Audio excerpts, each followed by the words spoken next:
کہ اس قلعے کا محاصرہ کر لیں، ان یہودیوں کو سبق سکھاتے ہیں۔ تو چنانچہ اللہ کے نبی صلی اللہ علیہ وسلم نے اسے محاصرہ کیا تو وہاں سے اندر سے ایک چرواہا اپنی بکریاں لے کر باہر نکلا، اور باہر جب وہ چرواہا بکریاں لے کر نکلا تو صحابہ کرام کی جماعت کے کچھ لوگ اسے ملے، تو اس چرواہے نے ان سے کہا کہ آپ کے اس لشکر کا سپہ سالار کون ہے، کمانڈر کون ہے، بادشاہ کون ہے؟ اس نے اپنے الفاظ میں کہا بادشاہ کون ہے؟ تو صحابہ کرام فرمانے لگے ہمارے ہاں بادشاہت کا تصور نہیں ہے،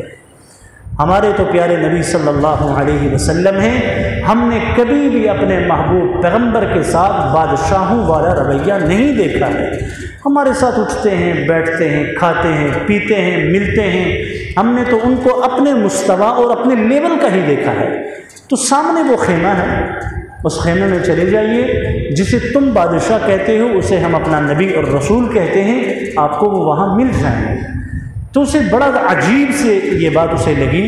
کہ مسلمانوں کا بادشاہ اس طرح کے خیمے میں، اور میں ایک عام سا چرواہا پسینے میں شرابور ہوں، جسم سے جو ہے وہ پسینے کی بو آ رہی ہے، تو میں ان سے ملنے کے لیے جاؤں گا تو کوئی پروٹوکول نہیں ہے، کوئی راستے میں اس قسم کی رکاوٹ نہیں ہے۔ جیسے آج کل ہم دیکھ لیں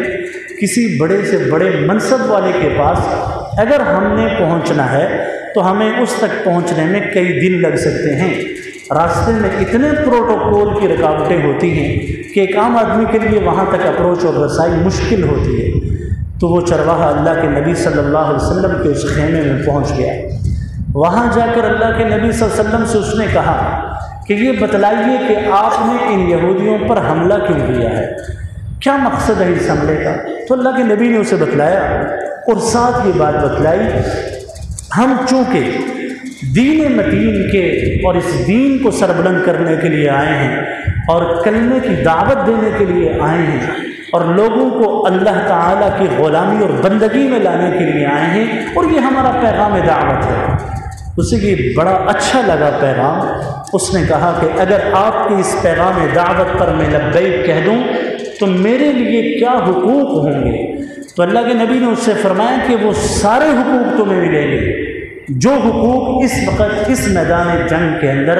اور اس وقت کے مجاہدین جو اس لشکر اسلام کے ہیں، جو عام مسلمانوں کے حقوق ہیں، وہ سارے کے سارے حقوق تمہیں ملیں گے اور ہم تمہیں سینے سے لگائیں گے۔ اس نے اس پر بڑا تعجب کا اظہار کیا، میں تو پسینے سے شرابور ہوں، میرے جسم سے بو آ رہی ہے،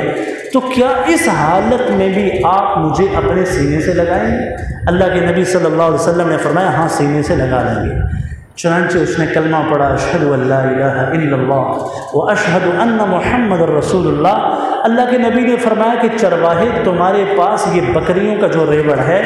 کہ تمہارے مالک کی امانت ہے، جاؤ پہلے اپنے مالک کی امانت یہ ریوڑ اس کے حوالے کر کے آؤ۔ اللہ کے نبی صلی اللہ علیہ وسلم کی اخلاق حسنہ کو دیکھیے، یہ میدان جنگ تھا، اگر پیغمبر مصطفیٰ یہ چاہتے تو ان ساری کی ساری بکریوں کو مال غنیمت میں لے سکتے تھے، نہیں لیا، کہا واپس کر کے آئے۔ وہ واپس کر کے آیا، مسلمانوں کے ساتھ اس جہاد کے بقیہ عمل میں شریک ہوا اور شہید ہو گیا۔ اب اللہ کے نبی صلی اللہ علیہ وسلم نے لڑائی کے بعد رسول اللہ یوں زخمیوں اور شہداء کا جو ہے ان کی کسی کی عیادت کرنے کے لیے دیکھنے کے لیے خیموں میں جاتے تھے، تو حضور نے دیکھا کہ ایک جگہ پر صحابہ کی جماعت کھڑی ہے، اور قریب جا کر دیکھا کہ ایک وہی چرواہا جو ہے وہ شہید پڑا ہوا ہے۔ تو صحابہ نے اللہ کے نبی سے فرمایا کہ یہ ایک اجنبی آدمی ہے، ہم یا رسول اللہ اسے نہیں جانتے، لیکن یہ ہماری صفوں کے اندر ہے۔ تو اللہ کے نبی نے فرمایا تم اسے نہیں جانتے ہو لیکن میں محمد اسے جانتا ہوں، یہ وہ شخص ہے جس نے نہ نماز پڑھی، نہ روزہ رکھا، نہ زکوٰۃ، نہ حج،